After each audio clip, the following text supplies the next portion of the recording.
Mtazamaji, jioni njema popote pale unapoitegea KTN. Hizi ni taarifa za KTN leo wikendi, Ijumaa hii ya tarehe 25 mwezi wa Machi 2016. Popote ulipo, tunatumai kwamba sikukuu yako inakuendea vema. Karibu kwa taarifa kamili. Niite Manzu. Wakristo leo walimiminika makanisani kwenye ibada za kusherehekea Ijumaa njema na mwanzo wa sherehe za Pasaka.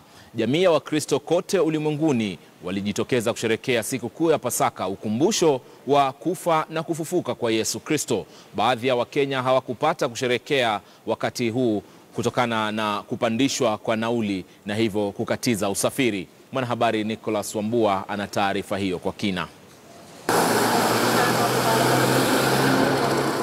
Sikukuu ya Pasaka iliadhimishwa kwa bashasha katika maeneo kadhaa hapa nchini. Wakristo hapa jijini Nairobi waliandaa matembezi kuashiria njia ya msalaba ya Yesu Kristo kabla ya kifo chake. Maeneo ya Nakuru, wafuasi wa dini ya Kikatoliki waliadhimisha njia ya msalaba kwa kuomba kuwe na amani na umoja Afrika. Tunatumaini kubwa kwani tutaweza kuwa watakatifu katika hali yetu ya kawaida. Usalama Nairobi ulionekana kuimarishwa huku maafisa wa polisi na NYS wakishika doria barabarani. Katika kituo cha mabasi cha Machakos, usalama ulionekana kuzingatiwa kutokana na idadi kubwa ya raia waliokuwa wakisafiri mashambani. Aidha, wasafiri walikumbwa na matatizo ya kuongezwa kwa nauli. Siku za kawaida kuanzia Januari mpaka mwezi wa 3 hivi, siku za kawaida ni 800 ama 700. Sasa hii ni 1500 ama 13. Mtu anakuja anakuambia niko na shilingi 800. Unakuja unajaribia. Unaenda kwa hii gari, unaenda kwa ile gari, unaenda kwa ile gari nyingine. Unajaribia ile bei ya 800. Hakuna. Biashara pia ziliathirika pakubwa kutokana na upungufu wa watu waliositisha safari zao wakihofia ongezeko hilo la nauli. Tarehe ni mbaya, economy pia iko mbaya, hakuna pesa. Sasa unajua kama ingekuwa ni mwisho wa mwezi tungeona watu wengi, lakini sasa hakuna watu. Ndio wana pesa. Mapumziko ya sikukuu ya Pasaka yatakamilika Jumatatu, huku shughuli rasmi ikirejelewa Jumanne. Nicholas Wambua, KTN News, Nairobi. Mbunge wa Kabete Ferdinand Waititu anasema atawasilisha hati kiapo dhidi ya gavana wa Kiambu William Kabogo kuhusiana na hulka zake za kimaadili kutokana na hali kwamba amehusishwa na visa kadhaa vinavyozua shauku kuhusu maadili yake. Akizungumza kuhusiana na taarifa ya KTN leo hapo jana, tulipoangazia tu kwa mukhtasari hati kiapo iliyowasilishwa na gavana Kabogo mahakamani kuhusiana na uhalali wa stakabadhi zake za elimu, Waititu anaeleza kwamba yeye ana majina yanayokanganya kutokana na hali kuwa wazazi wake walitengana wakati alipokuwa na mdogo na kumlazimu kubadilisha jina. Ameahidi kuwasilisha mahakamani zaidi ya watu 50 ambao amesoma nao ili kuthibitisha kuwa yeye anamiliki shahada. Duncan Khaemba anaendelea na mchakato huo wa Kabogo na Waititu. Kusikizwa kwa kesi ambapo gavana wa Kiambu William Kabogo anashuku pakubwa uhalali wa vyeti vya masomo vya Ferdinand Waititu ni tarehe 5 mwezi ujao. Lakini huenda mibabe hawa wa kisiasa wameamua kutumia mbinu zingine kumaliza udhia kabla ya mahakama kuanza kuwasikiza. Hii leo mbunge wa Kabete Ferdinand Waititu ameapa kwamba gavana Kabogo pia awe tayari kupitia kwenye moto wa kutathmini uhalisia wake kimaadili. I want to tell Kabogo that he should expect what he has done to me to happen to him. Waititu anasema pia amejihami na hati kiapo atakayowasilisha mahakamani vile kutaka uchambuzi wa matukio ambapo Kabogo amehusishwa na visa kadha wa kadha kuhusu maadili yake ambavyo umma tayari unafahamu. I want to file a cross petition to question his integrity. Why was he mentioned in the murder of a policeman in Mombasa? Why was he mentioned in a murder case, in Mase Keino's case, a student at the University of Nairobi? Kwenye hati yake ya kiapo, Kabogo anaelezea kwamba ushindi wa Waititu mwezi Mei mwaka jana ulikuwa ni ulaghai, kwani alipigiwa kura kwa kutumia jina ambalo tayari alikuwa amelitema.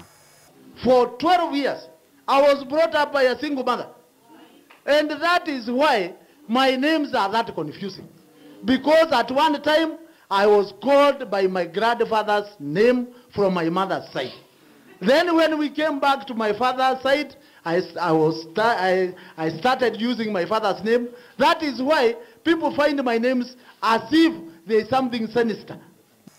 Nadhana kwamba hamiliki shahada na kuwa elimu yake ilikomea shule ya msingi. I also went to India with so many other people. I'll come to court with over 50 classmates.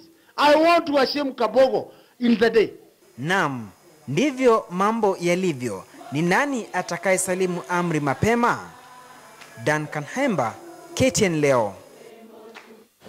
Tangu jadi wanafalsafa wamechukua muda wao kuelezea mahaba, semi na methali hapa zikatungwa na hata kutumika kuelezea mahaba.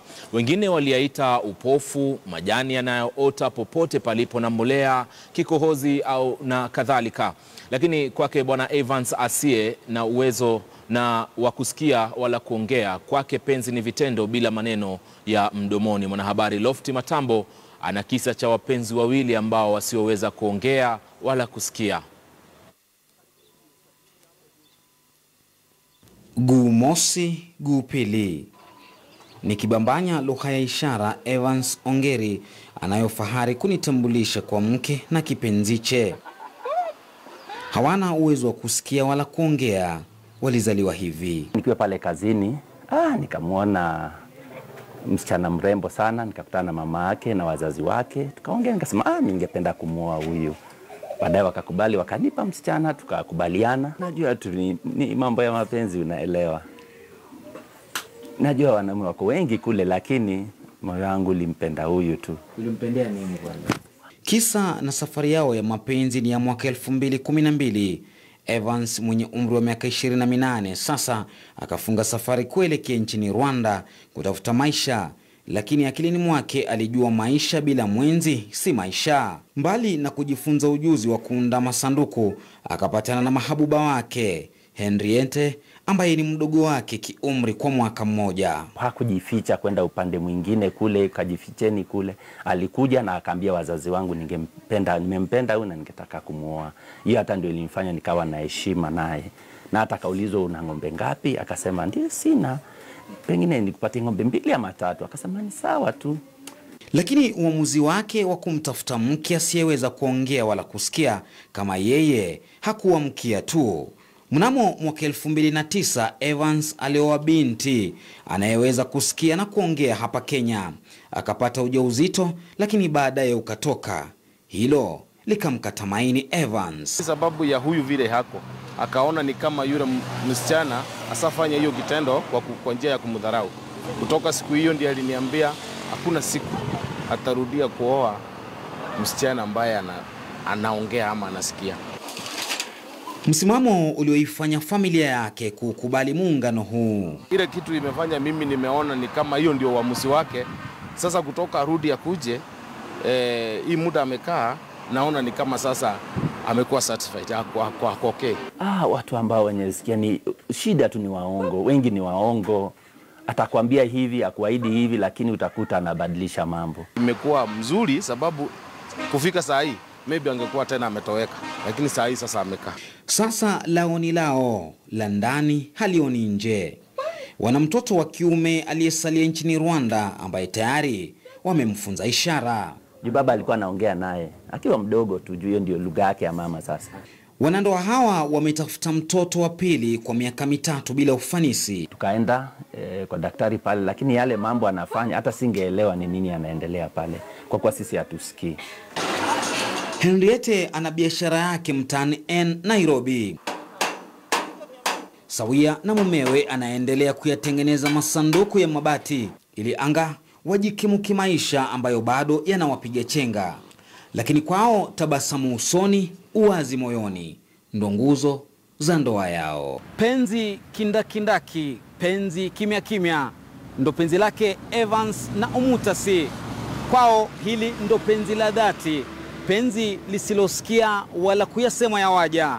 Wanasema hili litadumu milele. Lofty Matambo, KTN leo, N-Town, Nairobi. kaunti ya Kajiado na kupelekea vifo vya watu wawili kutokana na mzozo wa ardhi ya jamii ya Wamasai. Kampuni ya kutengeneza saruji ya Bamburi imejitokeza na kukaa kikao na Wamasai hao na kukanusha madai ya kukodisha ardhi ya jamii ya Imbirikani kwa shughuli zao. Wakati huo huo, mwenyekiti wa ardhi ya jamii hiyo amewapa changamoto wenyeji kutoa idhibati kwamba ardhi hiyo iliuzwa.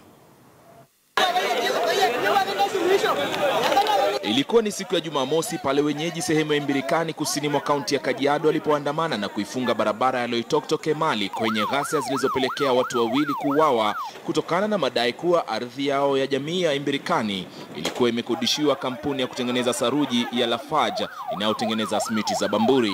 Ni kutokana na madai hayo yaliyotajwa kuwa potofu na kusukumwa na ushawishi mkubwa wa baadhi ya viongozi katika kaunti ya Kajiado, wazee, viongozi na wasimamizi wa ardhi ya jamii ya Wamasai ya Imbirikani walikutana na baadhi walioandamana kuweka mambo wazi. Toeni exhibit yoyote, barua yoyote, agreement yoyote ile ambayo nimeandika na nikasign bila idhini yenu.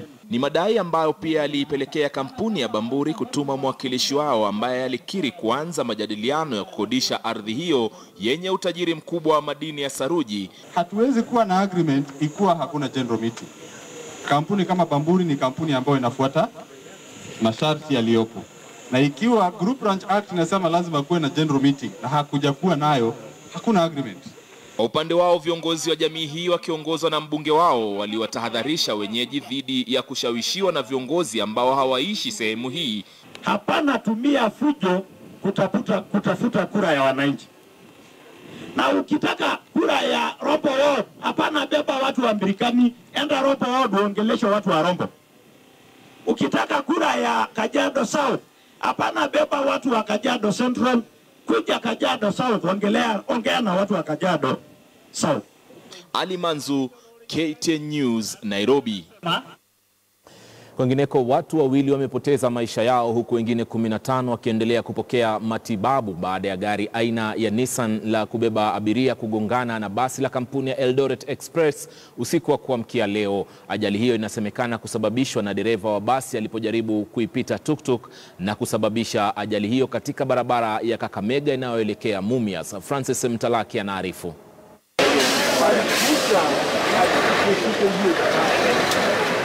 Ndio mabaki ya gari hilo la matatu lililokuwa limewabeba abiria kutoka Kakamega kuelekea Mumias kabla ya kuungana ana kwa ana na basi la kampuni ya Eldoret Express.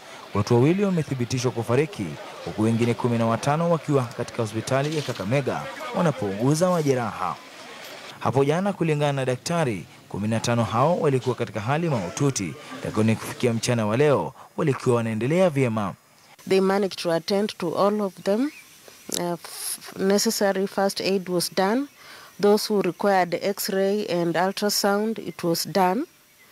And amongst the survivors, 2 of them were in a very critical condition. One went to theater immediately and is still recuperating. The other one is scheduled for an operation.